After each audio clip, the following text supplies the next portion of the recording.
You cannot force someone to be with you. You cannot force someone to love you. You cannot force someone to care about you. You can't force it. You can't even force yourself to stop caring. So how can you force emotion on someone else? Interesting. Hello, angels. Welcome back to my channel. My name is Asha Christina. Very nice to meet you. Thank you so much for being here. Hopefully you are subscribed to the 18. We have a goal.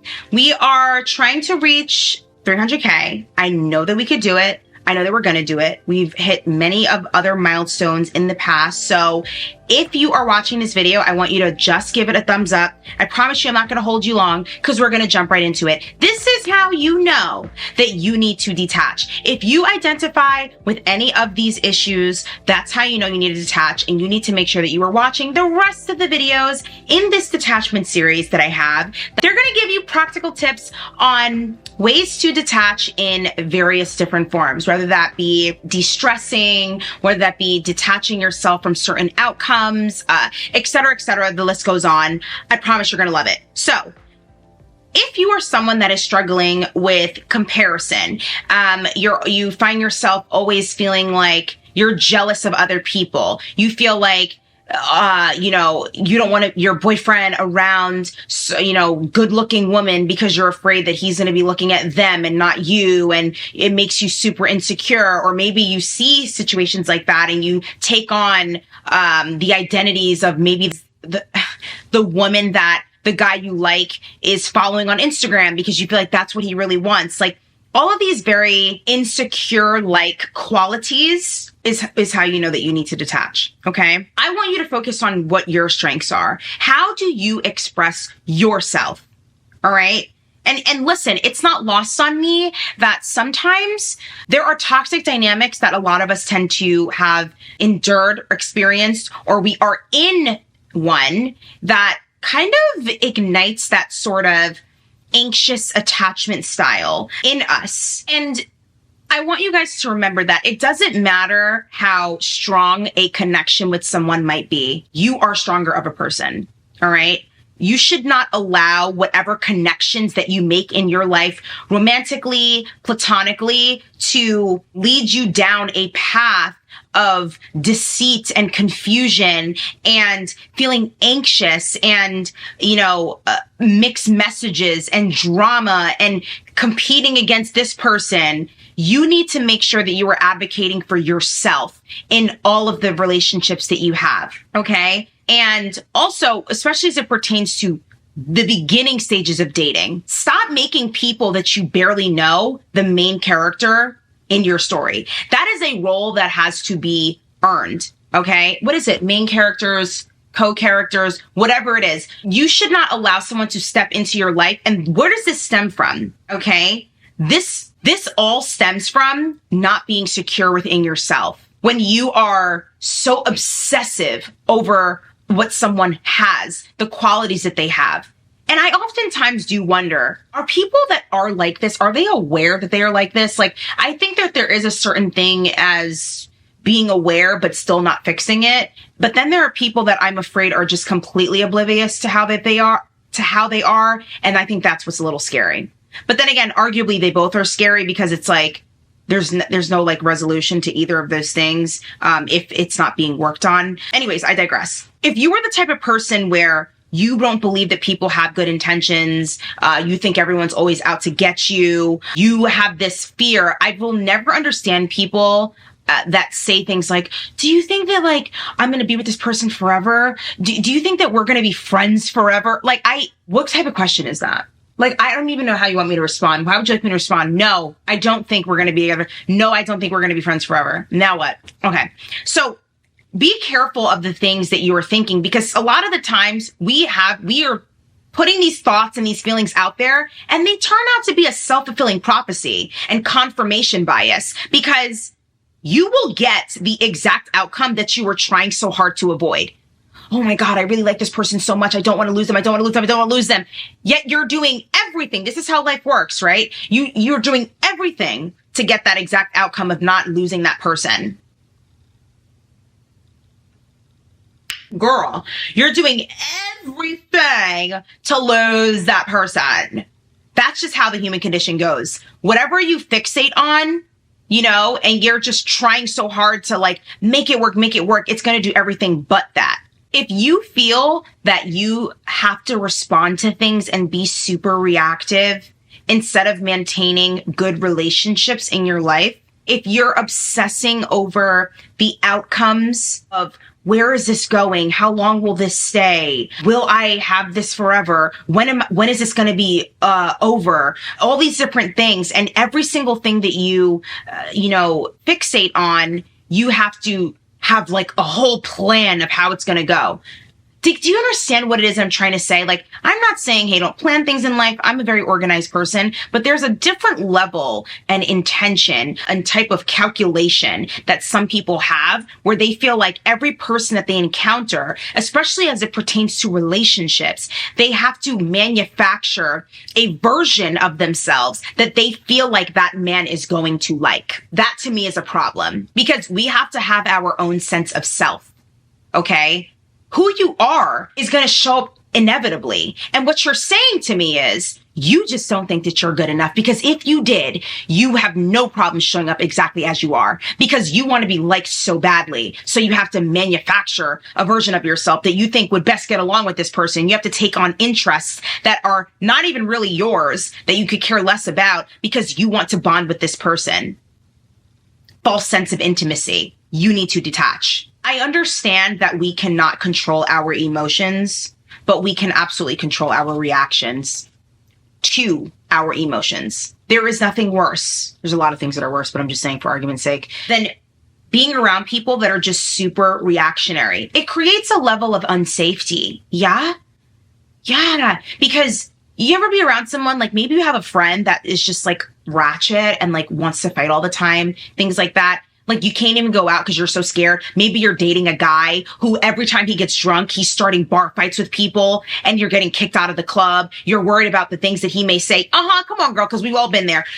You're dating a guy that's like, he's like you're so scared of the things that he's doing, the situations he's going to put you both into, what he's going to have to say. You're having to apologize to people in advance for the things that might come out of this man's mouth, or apologize for his behavior because you know that he just flies off the handle. Okay. Lack of detachment indicates that you are a slave to your emotions. All right. You're overthinking everything. All right. You take everything personally. Everything is not about you. That's what you need to understand. I'm not saying that certain people don't do certain things, because I've definitely been on the receiving end where people are trying to like, come for me. You'll never hear back from me, but they try to come for me.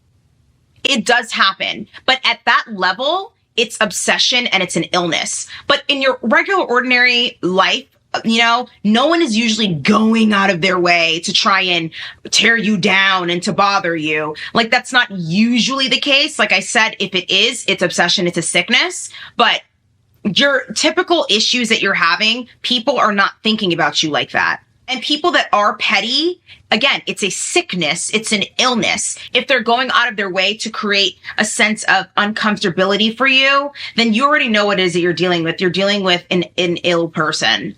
Okay. But if you are the type of person where your everyday issues, you're taking personal, when you look back at your life, I want you to ask yourself, when you look back at your life, has there ever been a single person that you have not had an issue with? Has there ever been a single person that you do not have an issue with? I'd love to know. Being reactionary in life will have you to be a very lonely and isolated person. All right. Like I said, thinking that no one's intentions are good, even people that you actually care about. Anytime you have to translate what your intentions are to people that have been in your life, that's exhausting.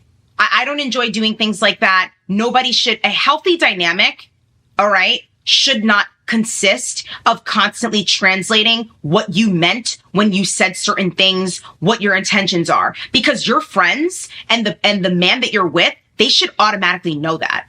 You shouldn't have to be justifying yourself to people that you've known in your life that you truly love and care about. That's ridiculous. Okay. Even with family members, because the thing is, you want to come from a place of understanding, and you should be able to discern and decipher what that individual said when they said certain thing or when they did a certain thing. That's what you should be able to do. So the last thing you should be is offended at first glance at certain things. Okay. All right. Here's a spoiler alert. You will always feel emotions. towards things, but emotions come and go, all right? Which is why being reactionary doesn't work long term, because you're going to feel this temporary relief. Oh, this person said this about you. Oh yeah, well, we all know the dramatic people on Facebook where like as soon as something goes like wrong, I don't know if people still do this or maybe it's just like older people do this because like I don't even have a Facebook, but as soon as something goes wrong, they're like blasting about it, like to Facebook, like or on social media. It's like, what is wrong with you? It's not all okay up there. All right. And then you're going to, you should at least feel immediate regret and embarrassment by being so reactionary and letting yourself get this far and making it everybody's business. Let me tell you something. Anything that's private should remain private. Stop with the whole, especially for my younger angels, don't ever bring your business to the internet, your relationship business to the internet. Okay. I don't know if people are still doing like together things on Facebook where it's like this person and this person's in a relationship. Like I understand if you're married or something like that, but like that was a huge thing. Like when I was growing up, like when I was in like 10th grade and stuff, it was like totally a thing. And then it was so embarrassing. Like when you broke up with that person, cause then like the relationship ended and it was like its own status. It was like, oh, it was such a thing. Like so glad that doesn't exist anymore. Anyways, or it's not a thing anymore. It does exist, but it's not a thing anymore because like, it's just, you don't want people in your private, out of respect for what once was. This is what some people don't have. They don't have respect for what once was. They have to bring everything to the internet because they want minions to be like, oh my God, I understand. They want pity. That's what manipulative people want in life. They want pity out of people because it validates their ridiculous feelings. All right. And the thing about very emotional people is people with a lot of emotional issues tend to distort reality. People with emotional issues distort reality to fit whatever narrative that they're telling themselves. That's how you know you need to detach. All right. Misery loves company because it wants validation and it perpetually wants to be heard. Like I said, it's giving very much problems for solutions instead of solutions for problems. All right. You cannot show up as the person that you want to be if you are surrounded by an environment that makes you feel like the person that you are not. All right. People, like I said, they refuse to let you stretch. They refuse to let you grow. They want to keep you here. All right. And I saw something recently that Tyler Perry was saying where he was talking about how sometimes it happens in life, right? Where people, they tend to be super happy for you as long as they don't see you as threatening. And then the second that, you're just living life, you're just like having a good time, you're just doing whatever it is that you do. And all of a sudden they have a problem with you. All of a sudden it's, oh, she thinks she's all that, yada, yada, yada, whatever it is. Because some people are incapable of actually sharing happiness with you when you're experiencing good things in your life. All right. Because you are someone that wants to grow and stretch and you are a progressive person, some people envy that. They envy that you can do that. They envy that you're going after your dreams, that you're going out and getting, they're envious of maybe the relationship that you have and they have no idea about it. And I actually find this to be offensive. I find it offensive that people get envious of other people because what it is they feel like, well, why should you have it? I should have it instead. You don't know what certain people have gone through to get to the levels that they're at.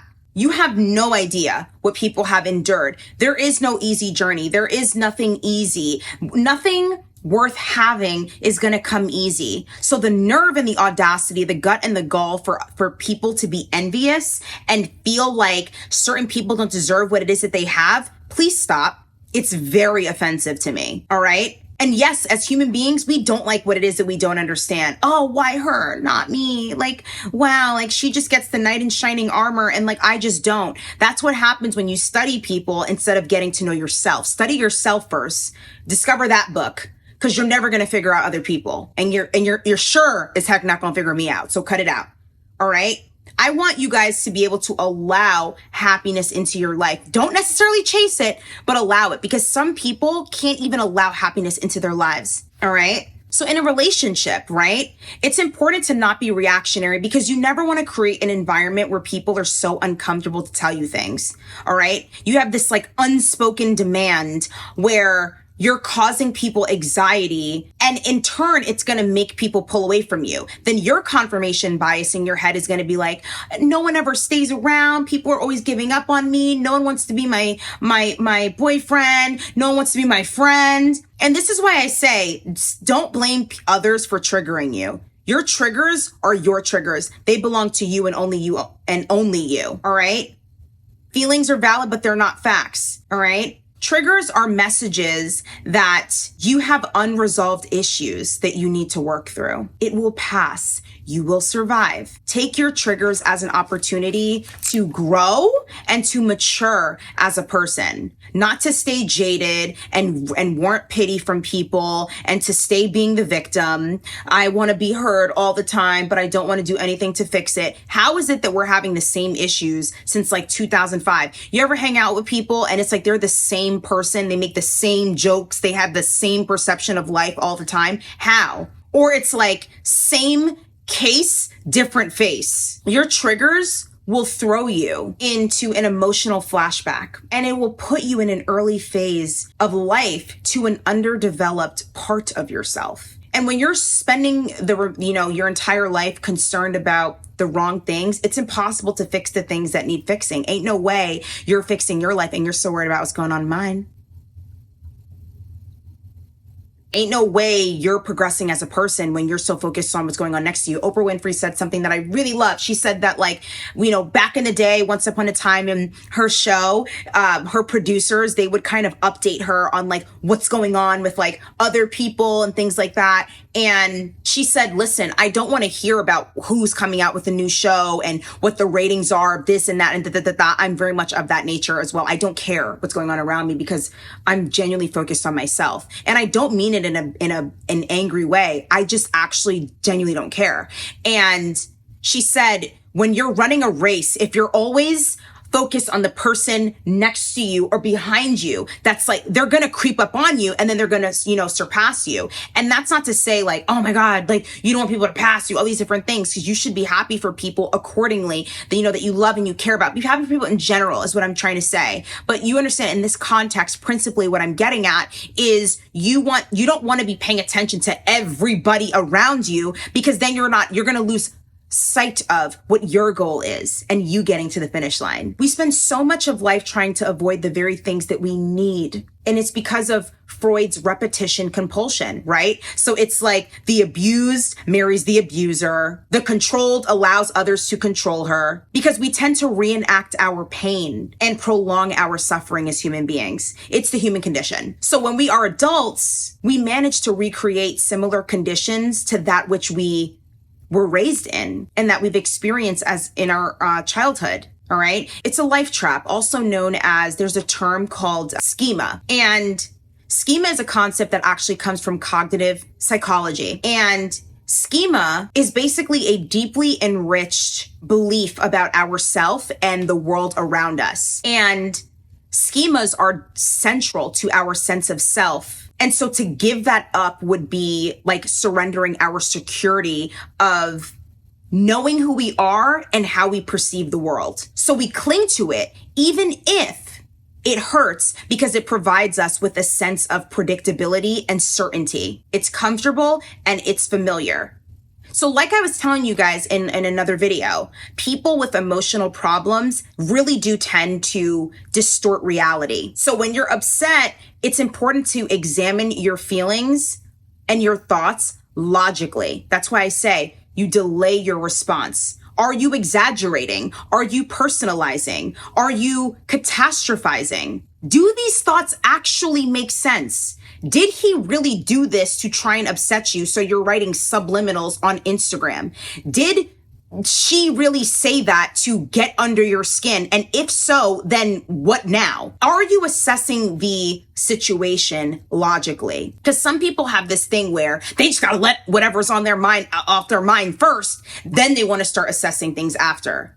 No, because you lose good people that way. Because healthy people don't have a tolerance for that type of nonsense. Are there other ways to assess the situation? Because when your experiences and abuse are inextricably mixed, you avoid it at all costs. Like I said in a previous video, Healed people heal people, just like hurt people hurt people. All right. And who we tend to cling to in moments of, wanting to be messy or whatever the case is, we know who to go to. We know the friend that's going to be a listening ear and be non-judgmental. We know the friend that is going to be super judgmental. We know the friend that's going to kiki and gossip with us. We know who to go to. My personal method when it comes to people that tend to be very dramatic and just unpleasant is I always underreact. There is a psychological term for this. I don't remember what it's called, but anyone trying to get a rise out of me will absolutely never. You just won't.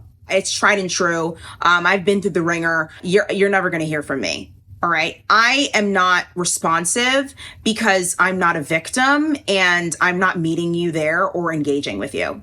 Okay. I'm not wasting my energy on people that disrespect me. The more you try to get a rise out of me, the less you will actually get. I don't play games. I don't do drama. I legit get uninterested and I'm indifferent toward it. All right. I'm unattracted. I am unattracted to chaos and drama. I have zero tolerance for that. If you are going to be in a relationship with me and you're bringing me stress and strife into my life, I'm going to cut it out with a knife. That was poetic. Was it profound? I don't know. You tell me. Anyways, I digress. Like I said, and I'm speaking from experience here, where it's like, one of the guys I dated, it was just like causing me so much like drama in my life where I felt like I didn't have any drama specifically with anybody, but I was having this like internal drama where I felt like I gotta get this, like I have to win in this situation. You know what I mean? Because like, yeah. And it just was so unpleasant, honestly. There were other women that were involved. You know how that story goes. And that's always going to be drama. I go the path of least resistance because I'm not meeting you there in misery's camp. Okay. I'm not in that vortex. All right. And I want to leave it on this note. You cannot change people's minds no matter what.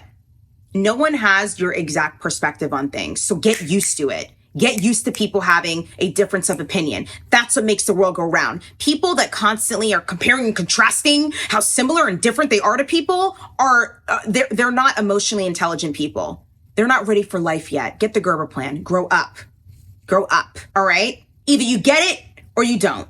All right. Because being overly aggressive does nothing for you. You're like a baby having a tantrum, stomping your feet. And I want to leave you guys with this. You can never do enough of the right things for the wrong people. Doesn't matter how much you stretch yourself, how many changes you make, you will never do enough for the wrong people in your life. There's nothing more you can do to get that relationship from that man. He doesn't want to be in a relationship with you. Okay. No matter how many explanations of how great you are as a woman, you cannot force this person into wanting to be with you. No matter how many times you've proven yourself, you cannot force someone to be with you. You cannot force someone to love you. You cannot force someone to care about you. You can't force it. You can't even force yourself to stop caring. So how can you force emotion on someone else? Interesting. Every time you try and change someone else, consider how hard it is to change yourself. That concludes the end of this video, angels. Let me know what your thoughts are. If these are things that you have ever struggled with in your life, I want to know. I want to hear about it. I want to talk about this in the description. I want to talk about this in the comments section down below. Make sure that you guys watch the rest of the videos in this series. I have some really good videos coming up for you guys. This is just the beginning. If you relate to any of this, this is how you know that you, in fact, do need to detach. And we're going to get into how to detach in so many different ways, whether it's detaching from outcomes, detaching from toxic dynamics, detaching from, being so stressed, detaching to de-stress in your life. We're going to get into all of those things in this detachment series. So make sure that you give this video a thumbs up. If you guys watch this video all the way to the end, I want you to leave a sunshine emoji. It's going to confuse everyone that didn't watch the whole video because, I really commend your commitment to growth. By watching this, by watching it the entire way through, I commend your commitment to growth. So leave a sun emoji down below. And with that being said, do not forget that I love you and God loves you. And I'll speak to you beautiful angels in my next video. Mwah.